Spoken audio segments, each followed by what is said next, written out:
प्यारे देशवासियों, नमस्कार।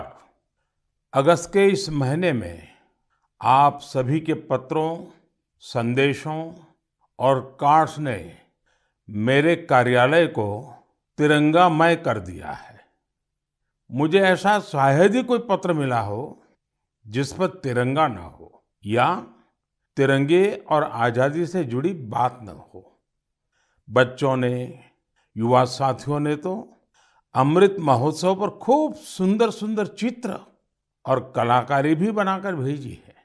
आजादी के इस महीने में हमारे पूरे देश में हर शहर, हर गांव में अमृत महोत्सव की अमृत धारा बह रही है। अमृत महोत्सव और स्वतंत्रता दिवस के इस विशेष अवसर पर हमने देश की सामूहिक शक्ति के दर्शन किए हैं। एक चेतना की अनुभूति हुई है। इतना बड़ा देश, इतनी विविधताएं, लेकिन जब बात तिरंगा फहराने की आई तो हर कोई एक ही भावना में बहता दिखाई दिया। तिरंगे के गौरव के प्रथम प्रहरी बनकर लोग खुद आगे आए। हमने स्वच्छता अभियान और वैक्सीनेशन अभियान में भी देश की स्पिरिट को देखा था। अमृत महोत्सव में हमें फिर देशभक्ति का वैसा ही जज्बा देखने को मिल रहा है। हमारे सैनिकों ने ऊंची ऊंची पहाड़ की चोटियों पर, देश की सीमाओं पर और बीच समंदर में तिरंगा फहराया। लोगों ने तिरंगा अभियान के लिए अलग अलग इनोवेटिव आइडियाज भी निकाले, जैसे युवा साथी कृष्णिल अनिल जी ने। अनिल जी एक पजल आर्टिस्ट हैं और उन्होंने रिकॉर्ड समय में खूबसूरत तिरंगा मोज़ेक आर्ट तैयार की है। कर्नाटका के कोलार में लोगों ने 630 फीट लंबा और 205 फीट चौड़ा तिरंगा पकड़कर अनूठा दृश्य प्रस्तुत किया। असम में सरकारी कर्मियों ने दिधाली पुखरी वार मेमोरियल में तिरंगा फहराने के लिए अपने हाथों से 20 फीट का तिरंगा बनाया। इसी तरह इंदौर में लोगों ने ह्यूमन चेन के जरिए भारत का नक्शा बनाया। चंडीगढ़ में युवाओं ने विशाल ह्यूमन तिरंगा बनाया। ये दोनों ही प्रयास ग्रीनिच रिकॉर्ड में भी दर्ज किए गए हैं। इस सब के बीच हिमाचल प्रदेश की गंगोट पंचायत से एक बड़ा प्रेरणादायी उदाहरण भी देखने को मिला। यहाँ पंचायत में स्वतंत्रता दिवस के कार्यक्रम में प्रवासी मजदूरों के बच्चों को मुख्य अतिथि के रूप में शामिल किया गया। साथियों, अमृत महोत्सव के ये रंग केवल भारत में ही नहीं बल्कि दुनिया के दूसरे देशों में भी देखने को मिले। बोत्सवाना में वहां के रहने वाले स्थानीय सिंगर्स ने भारत की आजादी के 75 साल मनाने के लिए देशभक्ति के 75 गीत गाए। इसमें और भी खास बात यह है कि 75 गीत हिंदी, पंजाबी, गुजराती, बांग्ला, असमिया, तमिल, तेलुगु, कन्नड़ा और संस्कृत जैसी भाषाओं में गाए गए। इसी तरह नामीबिया ने भारत नामीबिया के सांस्कृतिक पारंपरिक संबंधों पर विशेष स्टैम्प जारी किया है। साथियों, मैं और एक खुशी की बात बताना चाहता हूँ। अभी कुछ दिन पहले मुझे भारत सरकार के सूचना और प्रसारण मंत्रालय के कार्यक्रम में जाने का अवसर मिला। वहाँ उन्होंने स्वराज दूरदर्शन की सीरियल का स्क्रीनिंग रखा था। मुझे उसके प्रीमियर में जाने का मौका मिला। ये आजादी के आंदोलन में हिस्सा लेने वाले अनसुने नायक नायिकाओं के प्रयासों से देश की युवा पीढ़ी को परिचित कराने की एक बेहतरीन पहल है। दूरदर्शन पर हर रविवार रात 9 बजे इसका प्रसारण होता है और मुझे बताया गया कि 75 सप्ताह तक चलने वाला है। मेरा आग्रह है कि आप समय निकालकर इसे खुद भी देखें और अपने घर के बच्चों को भी जरूर दिखाएं। और स्कूल कॉलेज के लोग तो इसको रिकॉर्डिंग करके जब सोमवार को स्कूल कॉलेज खुलते हैं तो विशेष कार्यक्रम की रचना भी कर सकते हैं, ताकि आजादी के जंग के इन महानायकों के प्रति हमारे देश में एक नई जागरूकता पैदा होगी। आजादी का अमृत महोत्सव अगले साल यानी अगस्त 2023 तक चलेगा। देश के लिए, स्वतंत्रता सेनानियों के लिए जो लेखन, आयोजन आदि हम कर रहे थे, हमें उन्हें और आगे बढ़ाना है।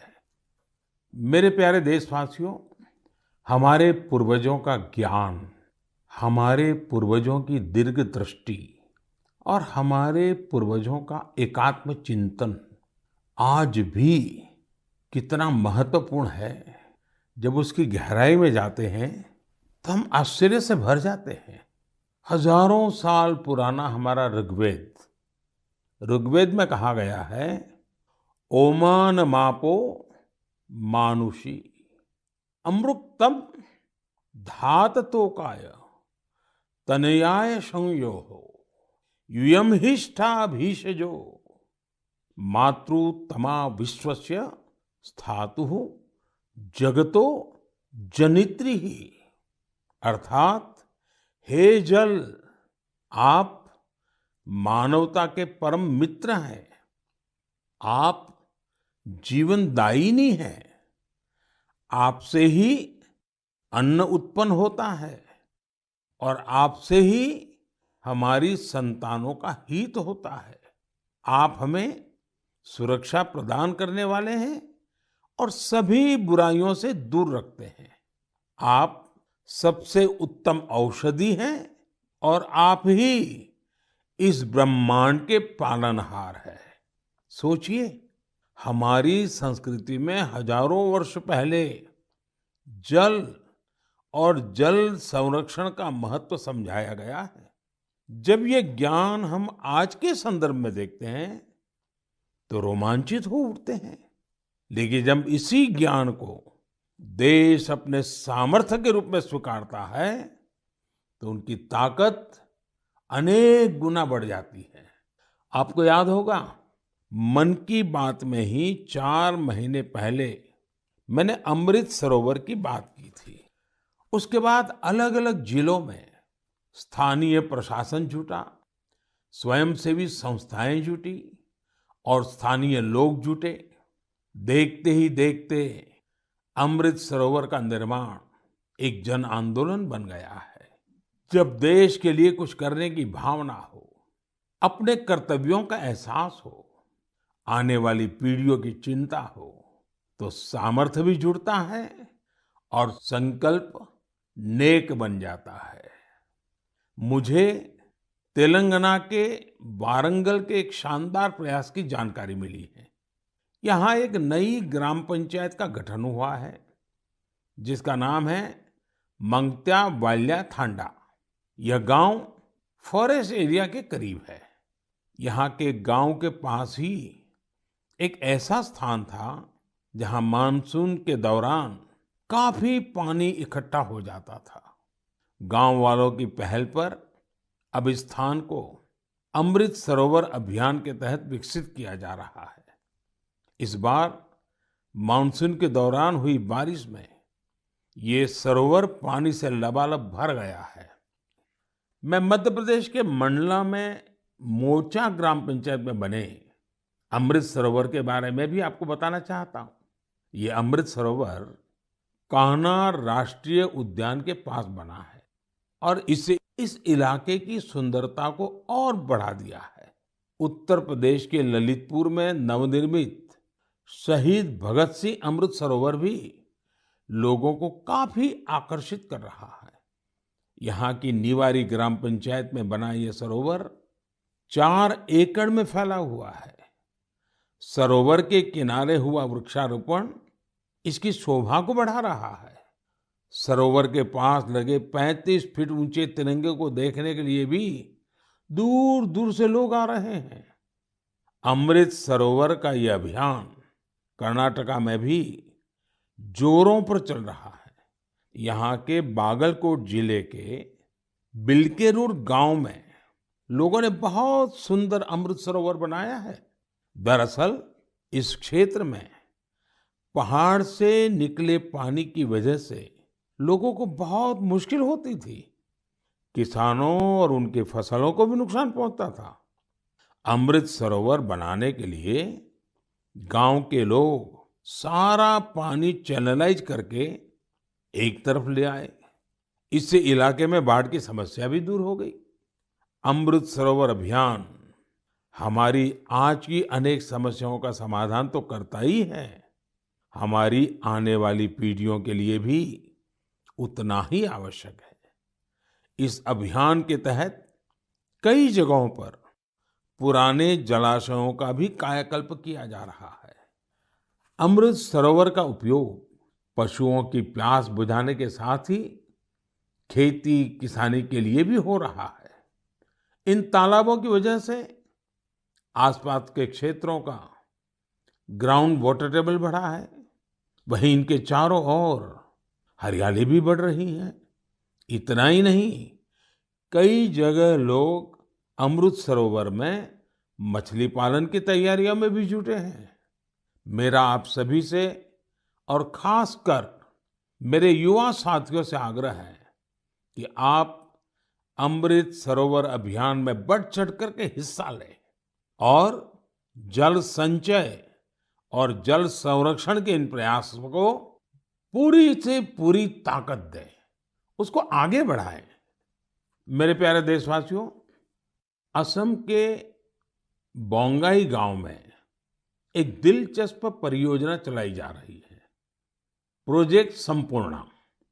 इस प्रोजेक्ट का मकसद है कुपोषण के खिलाफ लड़ाई, और इस लड़ाई का तरीका भी बहुत यूनिक है।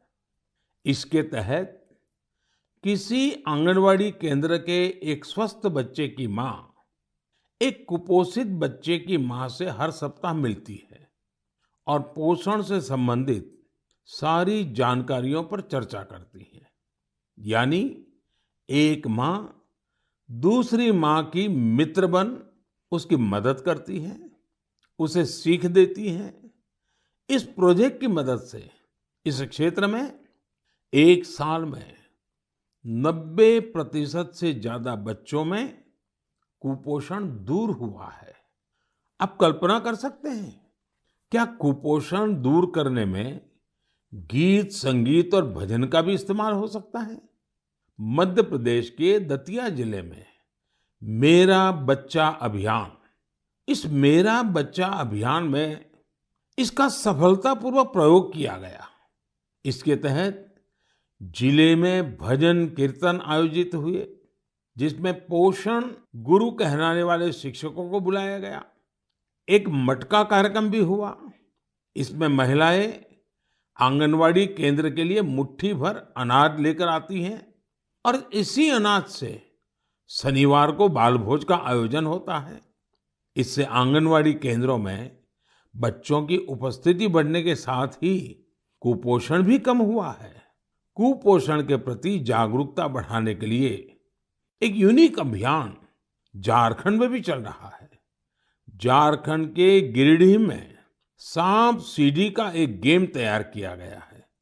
खेल खेल में बच्चे अच्छी और खराब आदतों के बारे में सीखते हैं।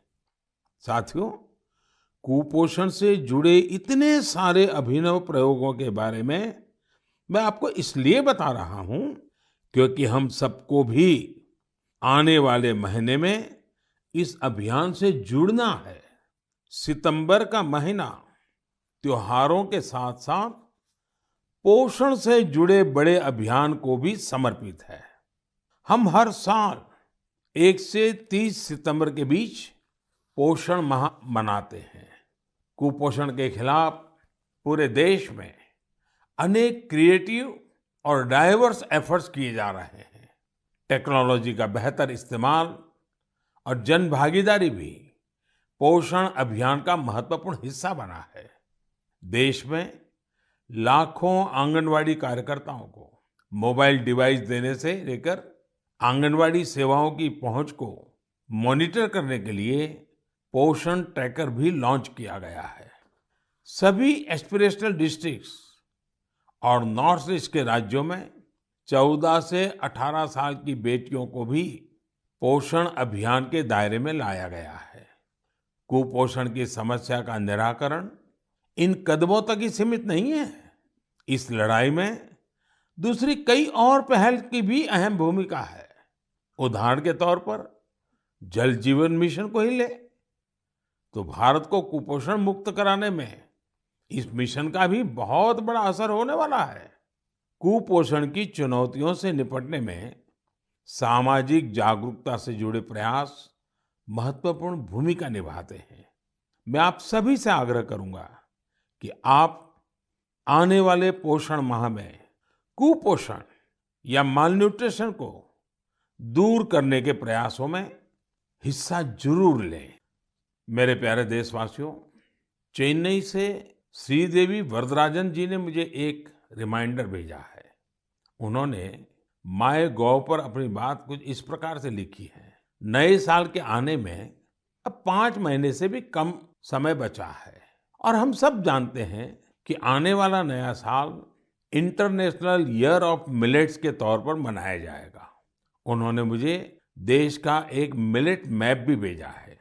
साथ ही पूछा है कि क्या आप मन की बात में आने वाले एपिसोड में इस पर चर्चा कर सकते हैं। मुझे अपने देशवासियों में इस तरह के जज्बे को देखकर बहुत ही आनंद की अनुभूति होती है। आपको याद होगा कि यूनाइटेड नेशंस ने एक प्रस्ताव पारित कर वर्ष 2023 को इंटरनेशनल ईयर ऑफ मिलेट्स घोषित किया है। आपको ये जानकर भी बहुत खुशी होगी कि भारत के इस प्रस्ताव को 70 से ज्यादा देशों का समर्थन मिला था। आज दुनिया भर में इसी मोटे अनाज का, मिलेट्स का क्रेज बढ़ता जा रहा है। साथियों, जब मैं मोटे अनाज की बात करता हूं तो मेरे एक प्रयास को भी मैं आज आपको शेयर करना चाहता हूं। पिछले कुछ समय से भारत में कोई भी जब विदेशी मेहमान आते हैं, राष्ट्राध्यक्ष भारत आते हैं, तो मेरी कोशिश रहती है कि भोजन में भारत के मिलेट्स यानी हमारे मोटे अनाज से बनी हुई डिशेस बनवाऊं। और अनुभव यह आया है इन महानुभावों को यह डिशेज बहुत पसंद आती है और हमारे मोटे अनाज के संबंध में, मिलेट्स के संबंध में काफी कुछ जानकारियां एकत्र करने का वो प्रयास भी करते हैं। मिलेट्स, मोटे अनाज प्राचीन काल से ही हमारे एग्रीकल्चर, कल्चर और सिविलाइजेशन का हिस्सा रहे हैं। हमारे वेदों में मिलेट्स का उल्लेख मिलता है और इसी तरह पुराणनुरु और तोल्काप्पियम में भी इसके बारे में बताया गया है। आप देश के किसी भी हिस्से में जाएं, आपको वहां लोगों के खान-पान में अलग-अलग तरह के मिलेट्स जरूर देखने को मिलेंगे। हमारी संस्कृति की तरह मिलेट्स में भी बहुत विविधताएं पाई जाती हैं। ज्वार, बाजरा, रागी, सावा, कंगनी, चीना, कोदो, कुटकी, कुट्टू, ये सब मिलेट्स ही तो है। भारत विश्व में मिलेट्स का सबसे बड़ा उत्पादक देश है। इसलिए इस पहल को सफल बनाने की बड़ी जिम्मेदारी भी हम भारतवासियों के कंधे पर ही है। हम सबको मिलकर इसे जन आंदोलन बनाना है और देश के लोगों में मिलेट्स के प्रति जागरूकता भी बढ़ानी है। और साथियों, आप तो भली भांति जानते हैं, मिलेट्स किसानों के लिए भी फायदेमंद है और वो भी खास करके छोटे किसानों को। दरअसल बहुत ही कम समय में फसल तैयार हो जाती है और इसमें ज्यादा पानी की आवश्यकता भी नहीं होती है। हमारे छोटे किसानों के लिए तो मिलेट्स विशेष रूप से लाभकारी है। मिलेट्स के भूसे को बेहतरीन चारा भी माना जाता है। आजकल युवा पीढ़ी हेल्दी लिविंग और ईटिंग को लेकर बहुत फोकस है। इस हिसाब से भी देखें तो मिलेट्स में भरपूर प्रोटीन, फाइबर और मिनरल्स मौजूद होते हैं। कई लोग तो इसे सुपर फूड भी बोलते हैं। मिलेट से एक नहीं, अनेक लाभ है।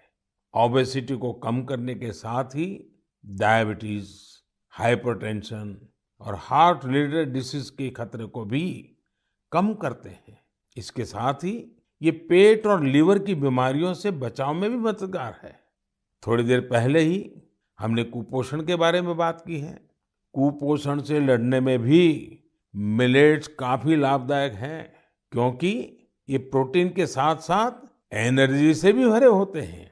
देश में आज मिलेट्स को बढ़ावा देने के लिए काफी कुछ किया जा रहा है। इससे जुड़ी रिसर्च और इनोवेशन पर फोकस करने के साथ ही एफपीओस को प्रोत्साहित किया जा रहा है ताकि उत्पादन बढ़ाया जा सके। मेरा अपने किसान भाई बहनों से यही आग्रह है कि मिलेट्स यानी मोटे अनाज को अधिक से अधिक अपनाएं और इसका फायदा उठाएं। मुझे देखकर काफी अच्छा लगता है कि आज कई ऐसे स्टार्टअप्स उभर रहे हैं जो मिलेट्स पर काम कर रहे हैं। इनमें से कुछ मिलेट कुकीज बना रहे हैं तो कुछ मिलेट पैनकेक्स और डोसा भी बना रहे हैं। वहीं कुछ ऐसे हैं जो मिलेट एनर्जी बार्स और मिलेट ब्रेकफास्ट तैयार कर रहे हैं। मैं इस क्षेत्र में काम करने वाले सभी लोगों को बहुत बहुत शुभकामनाएं देता हूं। त्योहारों के इस मौसम में हम लोग अधिकतर पकवानों में भी मिलेट्स का उपयोग करते हैं।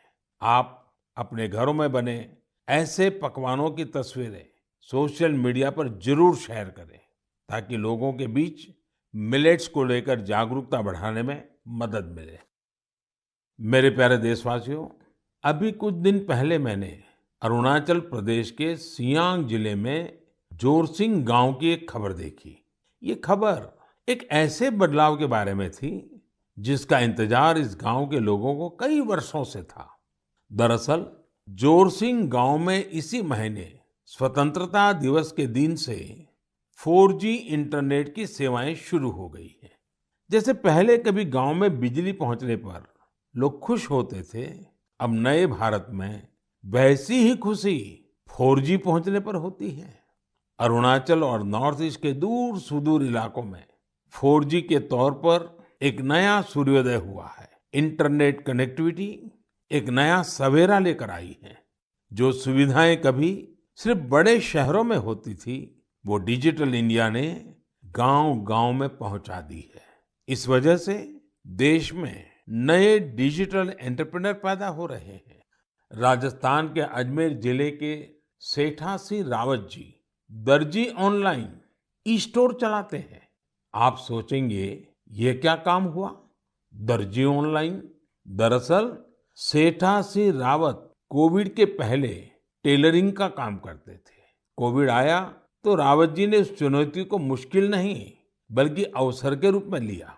उन्होंने कॉमन सर्विस सेंटर यानी CSC ई स्टोर ज्वाइन किया और ऑनलाइन कामकाज शुरू किया। उन्होंने देखा कि ग्राहक बड़ी संख्या में मास्क का ऑर्डर दे रहे हैं। उन्होंने कुछ महिलाओं को काम पर रखा और मास्क बनवाने लगे। इसके बाद उन्होंने दर्जी ऑनलाइन नाम से अपना ऑनलाइन स्टोर शुरू कर दिया, जिसमें और भी कई तरह से कपड़े वो बनाकर बेचने लगे। आज डिजिटल इंडिया की ताकत से सेठा सिंह जी का काम इतना बढ़ चुका है कि अब उन्हें पूरे देश से ऑर्डर मिलते हैं। सैकड़ों महिलाओं को उन्होंने अपने यहाँ रोजगार दे रखा है। डिजिटल इंडिया ने यूपी के उन्नाव में रहने वाले ओम प्रकाश सिंह जी को भी डिजिटल एंटरप्रेन्योर बना दिया है।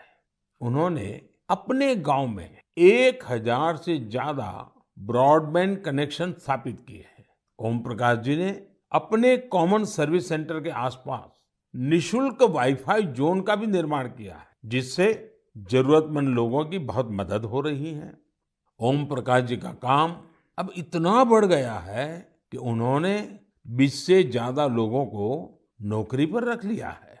ये लोग गांवों के स्कूल, अस्पताल, तहसील ऑफिस और आंगनवाड़ी केंद्रों तक ब्रॉडबैंड कनेक्शन पहुंचा रहे हैं और इससे रोजगार भी प्राप्त कर रहे हैं। कॉमन सर्विस सेंटर की तरह ही गवर्नमेंट ई मार्केट प्लेस यानी जेम पोर्टल पर भी ऐसी कितनी सक्सेस स्टोरी देखने को मिल रही है। साथियों, मुझे गांवों से ऐसे कितने ही संदेश मिलते हैं जो इंटरनेट की वजह से आए बदलावों को मुझसे साझा करते हैं। इंटरनेट ने हमारे युवा साथियों की पढ़ाई और सीखने के तरीकों को ही बदल दिया है। जैसे कि यूपी की गुड़िया सी जब उन्नाव के अमोइया गांव में अपनी ससुराल आई तो उन्हें अपनी पढ़ाई की चिंता हुई, लेकिन भारत नेट ने उनकी इस चिंता का समाधान कर दिया। गुड़िया ने इंटरनेट के जरिए अपनी पढ़ाई को आगे बढ़ाया और अपना ग्रेजुएशन भी पूरा किया। गांव-गांव में ऐसे कितने ही जीवन डिजिटल इंडिया अभियान से नई शक्ति पा रहे हैं। आप मुझे गांवों के डिजिटल एंटरप्रेन्योर के बारे में ज्यादा से ज्यादा लिख करके भेजें और उनकी सक्सेस स्टोरीज को सोशल मीडिया पर भी जरूर साझा करें। मेरे प्यारे देशवासियों, कुछ समय पहले मुझे हिमाचल प्रदेश से मन की बात के एक श्रोता रमेश जी का पत्र मिला। रमेश जी ने अपने पत्र में पहाड़ों की कई खूबियों का जिक्र किया है। उन्होंने लिखा कि पहाड़ों पर बस्तियां भले ही दूर-दूर बसती हो, लेकिन लोगों के दिल एक दूसरे के बहुत नजदीक होते हैं। वाकई पहाड़ों पर रहने वाले लोगों के जीवन से हम बहुत कुछ सीख सकते हैं। पहाड़ों की जीवन शैली और संस्कृति से हमें पहला पाठ तो यही मिलता है कि हम परिस्थितियों के दबाव में न आए तो आसानी से उन पर विजय भी प्राप्त कर सकते हैं। और दूसरा, हम कैसे स्थानीय संसाधनों से आत्मनिर्भर बन सकते हैं। जिस पहली सीख का जिक्र मैंने किया, उसका एक सुंदर चित्र इन दिनों स्पीति क्षेत्र में देखने को मिल रहा है। स्पीति एक जनजातीय क्षेत्र है।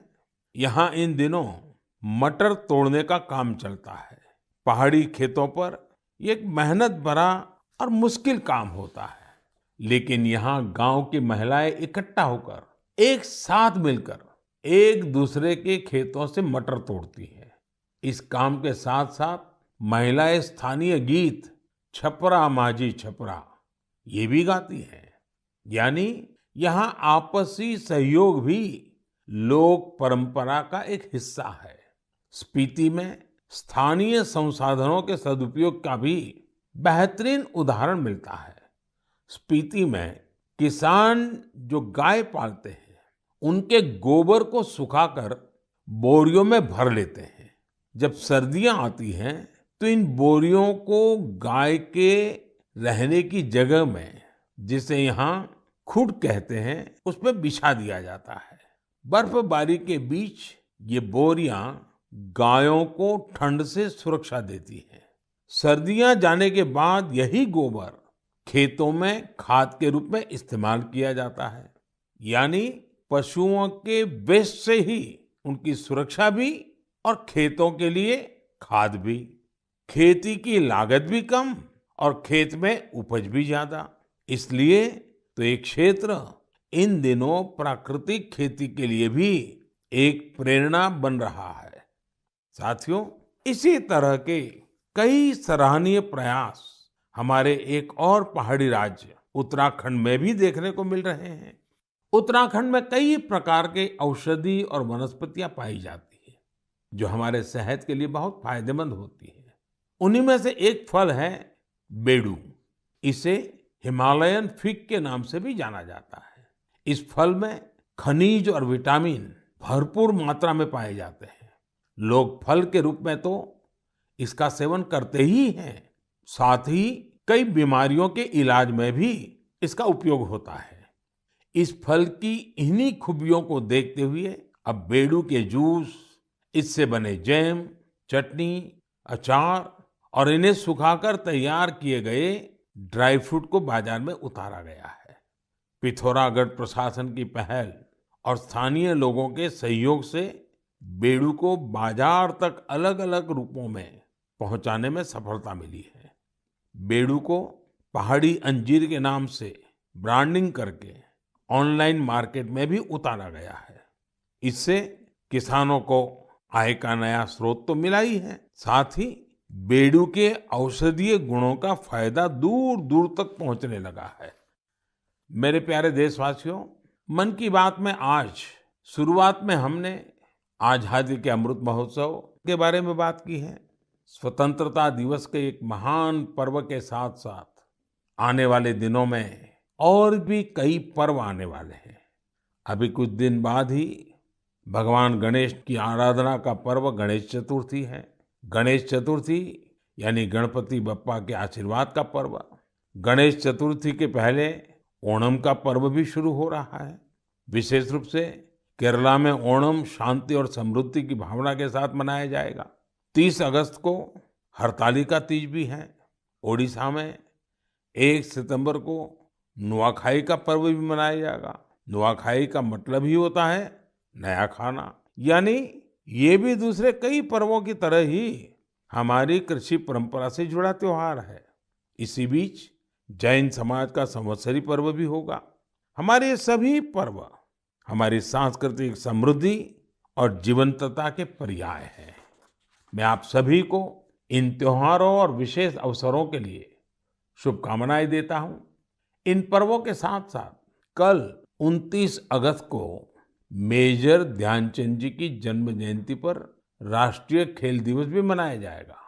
हमारे युवा खिलाड़ी वैश्विक मंचों पर हमारे तिरंगे की शान बढ़ाते रहें, यही हमारी ध्यानचंद जी के प्रति श्रद्धांजलि होगी। देश के लिए हम सभी मिलकर ऐसे ही काम करते रहें, देश का मान बढ़ाते रहें। इसी कामना के साथ मैं अपनी बात समाप्त करता हूं। अगले माह एक बार फिर आपसे मन की बात होगी। बहुत बहुत धन्यवाद।